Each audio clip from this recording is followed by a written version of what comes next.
Supreme কোর্টে আজকে CBI এর মামলা থেকে জামিন পেলেন অনুব্রত মণ্ডল। কিভাবে দেখছেন বিষয়টা? আমি তো পেতেই পারেন। একজন মানুষকে বিচার চলাকালীন আন্ডার ট্রায়াল তো খুব বেশি দিন আটকে রাখা যায় না। সেটা বিবেচনা করেই দীর্ঘদিন উনি জেলে বন্দী আছেন, সুপ্রিম কোর্ট তাকে জামিন দিয়েছেন। জামিন দিয়েছেন মানে এ নয় যে তিনি মামলা থেকে রেহাই পেয়ে গেলেন। স্যার, এর আগেও আপনি সিবিআই এর কর্মকাণ্ড নিয়ে প্রশ্ন তুলেছিলেন। এবারও কি মনে হয় যে সিবিআই এর কাজে একটা কোথাও ফাঁক থেকে গেল? না, সে তো আমরা বলছি বারবার যে যে তৎপরতা নিয়ে সিবিআই এর পশ্চিমবঙ্গের তদন্তগুলোকে পরিচালনা করা দরকার, যে গতিমুখ নিয়ে তদন্ত হওয়া দরকার, দুর্ভাগ্যজনকভাবে পশ্চিমবঙ্গের ক্ষেত্রে সিবিআই এর একটু ঘাটতি দেখা যাচ্ছে। সিবিআই এর মামলা থেকে জামিন পেলেও ইডির মামলা থেকে এখনো জামিন পায়নি তিনি। তো ইডির তদন্ত নিয়ে কি খুশি? মানে ইডি তদন্ত করছেন নির্দিষ্ট একটি ক্ষেত্রে, সেটা হচ্ছে মানি লন্ডারিং এর, আর সিবিআই তদন্ত করছেন অন্যান্য যে সমস্ত অপরাধমূলক কাজের জন্য। এখন ইডি মামলায় তিনি জামিন পাননি, যার ফলে তিনি বেরোতে পারবেন না, কিন্তু সিবিআই মামলা জামিন পেলে পরবর্তীকালে ইডি মামলা জামিন পাওয়ার ক্ষেত্রে তার তো কোনো খুব একটা অসুবিধা হয় বলে মনে হয় না। আমাদের বক্তব্য হচ্ছে যে ইডি এবং সিবিআই তারা পরস্পরের সঙ্গে বোঝাপড়া করে কেন তদন্ত করছেন না, এবং সেই ত্রুটির জন্যই তো এই ঘটনাগুলো ঘটে যাচ্ছে। এতদিনে তো তদন্ত শেষ করে চার্জশিট দিয়ে চালু করা উচিত ছিল ট্রায়াল, সেটাই তো হচ্ছে না।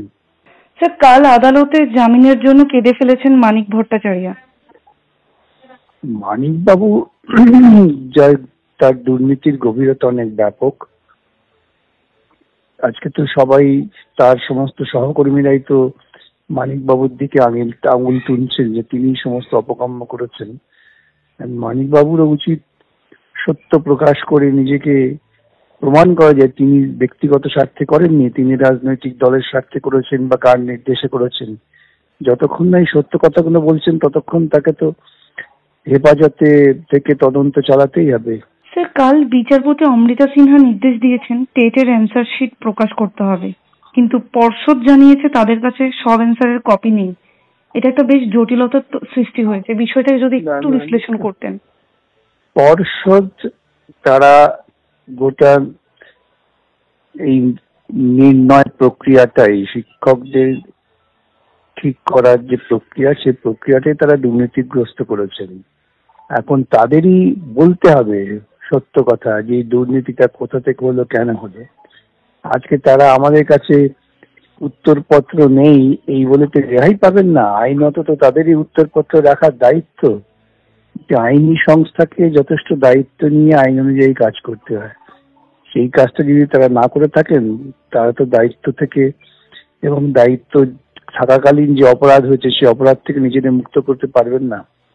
একটা প্রশ্ন খুব উঠছে যে মুখ্যমন্ত্রী কিছুদিন আগে এই নীতি আয়োগের বৈঠকে তিনি দিল্লি গিয়েছিলেন, আর এর পরপর আবার অনুব্রত মণ্ডলের এই জামিনের ব্যাপারটা।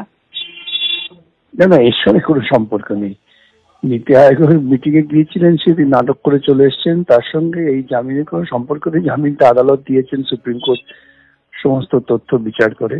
আর বহুদিন তো তিনি আছেন, কতদিন একটা লোক এরকম বিচার চলাকালীন আন্ডার ট্রায়াল প্রিজনার হিসেবে বন্দী থাকবেন, সেটা তো ভারতবর্ষের আইনও অনুমোদন করে না।